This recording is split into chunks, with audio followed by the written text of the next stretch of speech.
the Kimber KDS9C railed. Now, I've already done a video on this gun. That would be the original KDS9C.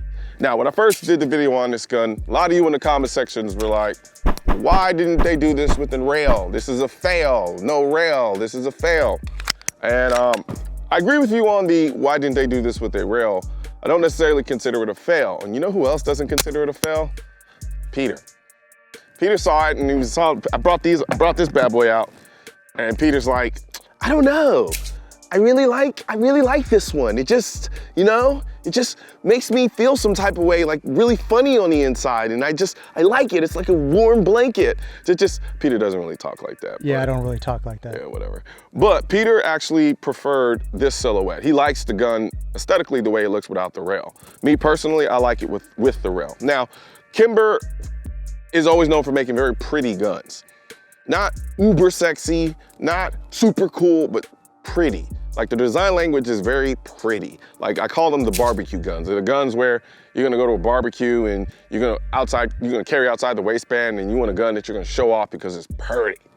That's what Kimber does for me. And I think the KDS9 definitely hit that mark, especially considering this is their first double stack 2011, 1911-ish style gun. Now, the biggest difference on this new version is it has a rail. But then also it's this two-tone black and gray. Now, Kimber sent me their Mako R7. They sent me a new version. It's like a super tactical version of it. And what I didn't know is when they send that to me, they were also sending this bad boy. This came in there. They didn't tell me they were sending it with this. And when I saw it, I was like, damn, that is a pretty gun. It looks so much better to me than this.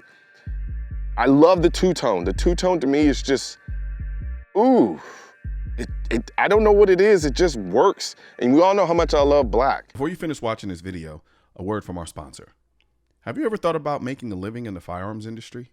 If you enjoy gun repair, ballistics, and learning about firearms, Sonoran Desert Institute's online courses might just be a good fit for you. To find out more, visit sdi.edu or call 480-999-4767 today. All the ammo used in this video was brought to you by Nosler, maker of the most innovative, most accurate, and most effective bullets and ammunition in the industry. What the original Mako had in prettiness, I think what happened with the two-tone aspect, what it created was this subtle contrast between the black and the gray makes this gun sexy to me now. So where it went from pretty, now it's sexy. So think girl in, all my analogies are women. And I'm trying not to do this, but I'm sorry. I'm a heterosexual male. Nah. Yeah, that was a setup. I purposely set that one up so Peter can tee it off with his stupid jokes.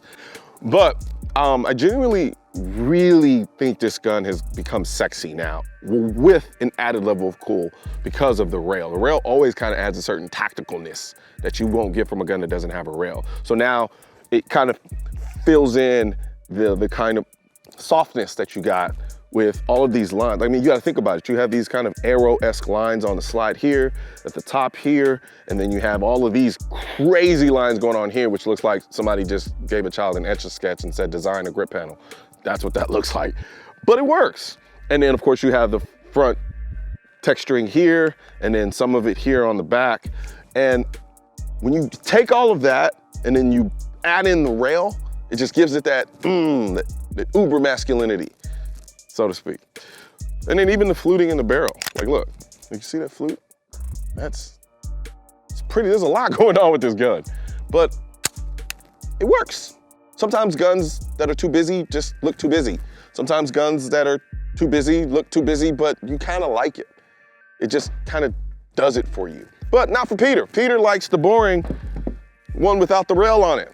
You see that? That said, everything else is essentially the same on this gun. You have, well, in the other video, I only had 15 round magazines. Now you have the 18 round magazines. And even that, you know, you put that together, it takes this gun, in all fairness, as much as I clown Peter for it, you take this kind of classic silhouette and then you give it this light rail, and then you get the 18 round magazine with a red dot on it.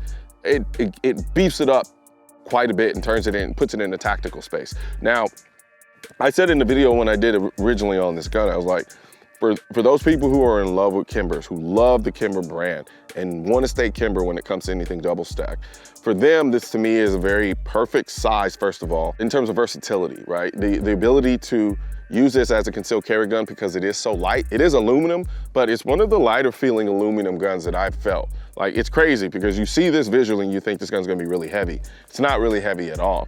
While at the same time, from a shooting standpoint, it still manages to control the recoil exceptionally well. Because generally speaking, when the gun becomes lighter, you start to get more felt recoil in the gun. That's not the case with this gun. And because this gun does feel as light as it does, I don't get that inherent flippiness that you would largely get from a slide this long.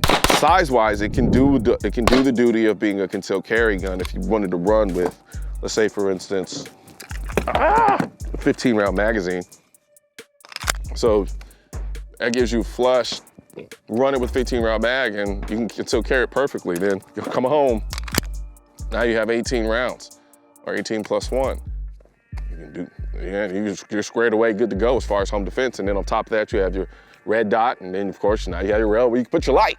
And like I said, everything else is the same. It still has the safety on both sides, completely ambidextrous. You can actually rotate the magazine release to the other side of the gun as well. And as far as shootability, everything shoots the same. But that was one of the things about the gun I actually love, is the fact that it's such an enjoyable gun to shoot. And I think people forget how important having a self-defense gun that you enjoy shooting is. Because then you're gonna wanna take it to the range more. And if you wanna take it to the range more, you're gonna shoot it more. And if you shoot it more, you become a better shooter with the gun you use to defend yourself. Boom, boom, boom, boom, right there. So the Kimber KDS9C with the rail to me is such a small distinction. It's so different. It's so small on paper, but when you actually have it on a gun, it's crazy how much a rail can change the look of a firearm. It just looks totally different to me versus the anemic looking version that Peter loves. I'm gonna keep saying this over and over again. But Peter's old though. So Peter's gonna like all the, what people don't realize is Peter's a FUD. That's really what he is. He's a FUD, posing as a Generation Xer. But no, I actually really did like the look of this gun, and it was very clean. And a lot of people gave Kimber shit because they didn't have a rail on it. They have one now. It has a rail on it. Tell them in the comments, people, who you side with. Actually, let's do that. So, in the comment section, you guys let me know. Do you prefer aesthetically, not talking functionally, you functional crybabies, aesthetically, KDS9C with the rail? Or the KDS9C without the rail? God, you're such a FUD. So leave your comments in the comment section. Put a rail if you prefer the rail. Put a FUD if you prefer the non-rail. But yeah, there you have it. KDS9C with the rail. I really like the way this thing looks. Jesus, Peter, you're such a FUD.